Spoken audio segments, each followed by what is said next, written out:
Tiptop new डायमन्डका प्रशिक्षक कुमार राई हुनुहुन्छ। कुमारजी नमस्ते, स्वागत छ हजुरलाई चाहिँ। नमस्कार, थ्याङ्क यू भेरी मच। बधाई पनि छ हजुरलाई चाहिँ अपराजित यात्रामै यहाँसम्म आइपुग्नु भएको छ। धेरै धेरै धन्यवाद। आजको एपिएफसँगको चाहिँ खेलबारे थोरै बताइदिनुहोस् त।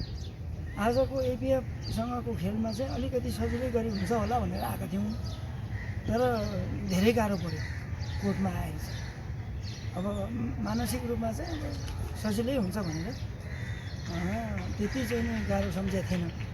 अब अस्ति हामीले चाहिँ एभरेजसँग खेल्दा गाह्रै हुन्छ भनेर आयौँ, ठिकै भयो, त्यति साह्रो परेन 3-0 सेटमा गयो। अब आज चाहिँ सजिलै हुन्छ भने अब 3-1 सेटमा गयो खेलमा भन्नै सक्यो। एक सेट चाहिँ गुमाउन पुग्नु भयो होइन? गुमाइएला जस्तो चाहिँ मलाई पटक्कै लागेको थियो। हामी फाइनल पनि प्रवेश गऱ्यौँ होइन? अब फाइनलमा प्रवेश गऱ्यौँ। अब हामी कुन टिमसँग खेल्न बाँकी छ? अब नेपाल पुलिससँग खेल्न बाँकी हो।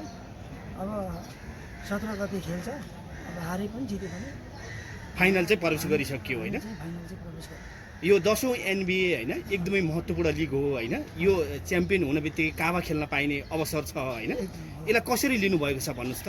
अब यसलाई त हामीले एकदमै सिरियसली लिएका छौँ। अब एकदम राम्रो प्रदर्शन गर्ने, राम्रो खेल खेल्ने होइन? र चाहिँ नि अहिलेसम्म चाहिँ अब 19औं वर्षमा चाहिँ ट्रेनिङ गरेको, 19औं वर्षमा गएर एकपटक चाहिँ जिताउनु हो भन्ने चाहिँ एउटा आशा राखेका छौँ। साह्रै धेरै प्रयास गरिसक्यो, सफल हुन सकिएको छैन। यो पटक सफल हुन पाए हुन्थ्यो भन्ने छ।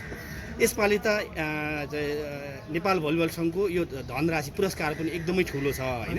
त्यही माथि काबा खेल्न पाइन्छ, एकदमै यो टिमलाई च्याम्पियन हुने टिमलाई चाहिँ होइन? यस कारणले पनि महत्त्वपूर्ण छ होइन? अब नेपाल पुलिस क्लबसँग कस्तो रहला गेम चाहिँ भन्नुहोस् त। अब यो 10 गते सुरु भएको 10औं प्रधानमन्त्री कप 10 लाखको टुर्नामेन्ट भनेपछि यो 10 भएको टुर्नामेन्टमा अब नेपाल पुलिससँग अब चिफ परिचित प्रतिद्वन्द्वीहरू उहाँहरू पनि एकदम राम्रो हुनुहुन्छ। अब हाम्रामा यङ जेनेरेसन धेरै छन् होइन? यङ जेनेरेसनले अब ठोक्न पायो भने ठोकि नै हाल्छ होइन? अलिअलि अब नर्भस पनि त होला कि भन्ने कताकति हुन पनि सक्छ। अब उपाधिका लागि चाहिँ हामी कति नजिक पुग्यौँ जस्तो लाग्छ भन्नुहोस् त। अब उपाधिको लागि नजिकै छौँ। कति चुनौती खेप्नु पर्ला उपाधिका लागि चाहिँ? अब राम्रोसँग नहर्बाइकन खेल्ने, आफ्नो गेम प्रदर्शन गर्ने हो भने त्यति साह्रो टेन्सन मान्नुपर्ने चाहिँ छैन। तपाईँलाई धेरै धेरै धन्यवाद। Thank you very much. केही थिएन नि साथी?